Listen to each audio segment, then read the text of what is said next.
गठित होना चाहिए? देखिए, लोकतंत्र में, ये भारत लोकतंत्र है, संवैधानिक व्यवस्था है। संवैधानिक व्यवस्था में एक न्यायिक प्रक्रिया और न्यायिक जांच होती है। तो जहाँ जो जांच आ जाती है, वह जांच जो है वो उस सरकार और उस टीम, मतलब उस व्यवस्था से ऊपर हो जाता है। जब तक जांच का रिपोर्ट नहीं आ जाए तो कुछ कहना उचित नहीं है। या तो भाई जांच व्यवस्था में लिखा हुआ कि जांच होनी चाहिए, तो जब जांच टीम गठित कर दी तो किसी व्यक्ति से आंकड़ा मांगना, जांच से आंकड़ा मांगा जाए। जांच का टाइम दिया गया संविधान में, जांच के समय आएगा आंकड़ा, जांच के समय सब कुछ आएगा, उस समय दिया जाएगा। लेकिन बीच में लोग राजनीति कर रहे हैं, तो राजनीति, लाशों पर राजनीति नहीं होनी चाहिए। उत्तर प्रदेश सर्वोत्तम प्रदेश बने, उसके लिए होनी चाहिए। आगे फिर से कोई घटना न घटे, उस पर चर्चा होनी चाहिए।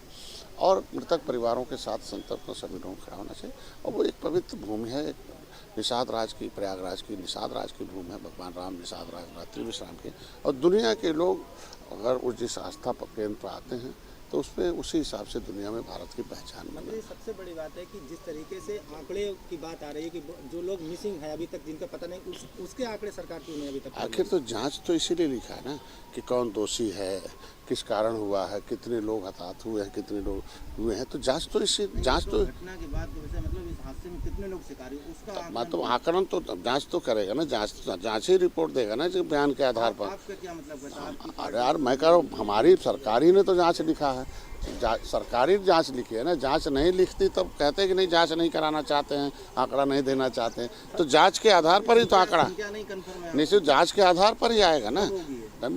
जांच का टाइम दिया गया अपने समय के अंदर, हमको लगता है समय सीमा के अंदर ही जांच की रिपोर्ट आएगी। आपकी क्या है पूरा कार्यक्रम में फर्रुखाबाद में आज किस तरह ये संवैधानिक अधिकार यात्रा है।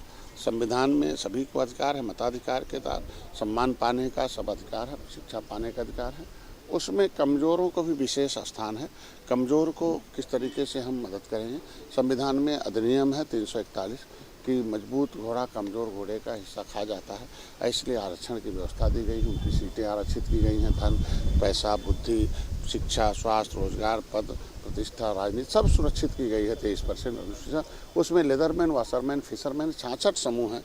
लेकिन सामाजिक न्याय समिति का रिपोर्ट कहती है ना कि सभी 66 समूहों का हिस्सा केवल लेदरमैन खा रहा है, 27% का हिस्सा केवल मिल्कमैन खा रहा है। तो ऐसे में इनके हिस्से कहाँ जा रहे हैं? तो इनका संविधान में अगर हिस्सा मिला हुआ है तो कैसे लूटा गया, उसके लिए इनको पर्दाफाश किया जा रहा है कि 1994 में उत्तर प्रदेश में एक अधिनियम अलग बन गया कि जो जातियां अनुसूचित में दिल्ली में थी जो संविधान में, उसे ओबीसी में डाल दिया गया। अभी है पिछड़ी खाएंगे खिचड़ी। तो फिर हम लोगों ने जब आंदोलन किया 7 जून 2015 को, एक बार रोड पर आए तो फिर उसमें से अनुसूचित पिछड़ी जात से सीट से निकल गई कि नहीं, ये भी अनुसूचित हैं तो वो लागू होना चाहिए। ये अनुसूचित हैं तो अनुसूचित हैं, वो 9% ओबीसी से कटे और फिर एससी में जुड़े। तो जिसको लेना है उसको तो रोड पर आना पड़ेगा ना। आपकी पार्टी और राजभर जी की पार्टी में क्या अंतर है? दोनों लोग एक ही न्याय की लड़ाई लड़ रहे हैं। देखिए, उनके क्या हैं नहीं, लेकिन हम संवैधानिक लड़ाई लड़ रहे हैं। संविधान में राजभर भी अनुसूचित जाति सूची में है, भर भी है, और जो है बिंद भी है, कश्यप कहार भी है, धीवर भी है, प्रजापति भी है। 66 समूह है।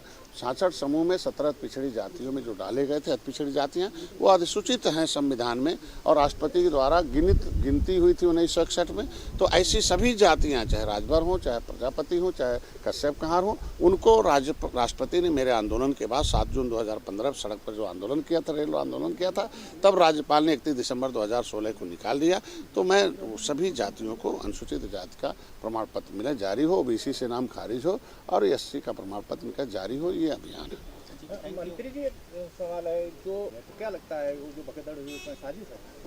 नहीं, अभी जब तक जांच के रिपोर्ट में आ जाए तो किसी व्यक्ति के कहने पर जांच अधिकारी जो नियुक्त हैं, भाई जांच मैंने, हम पार्टी के लोग, सरकार ही पार्टी है ना, पार्टी सरकार है और सरकार के हम लोग अंग हैं, हम संवैधानिक पदों पर हैं।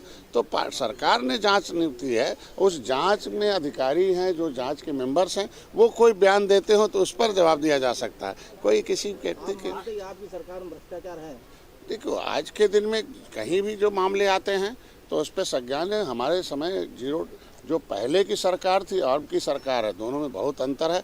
आप देख सकते हैं किस तरीके से लोग हम आज उत्तर प्रदेश अर्थव्यवस्था में कहाँ जा रहा है।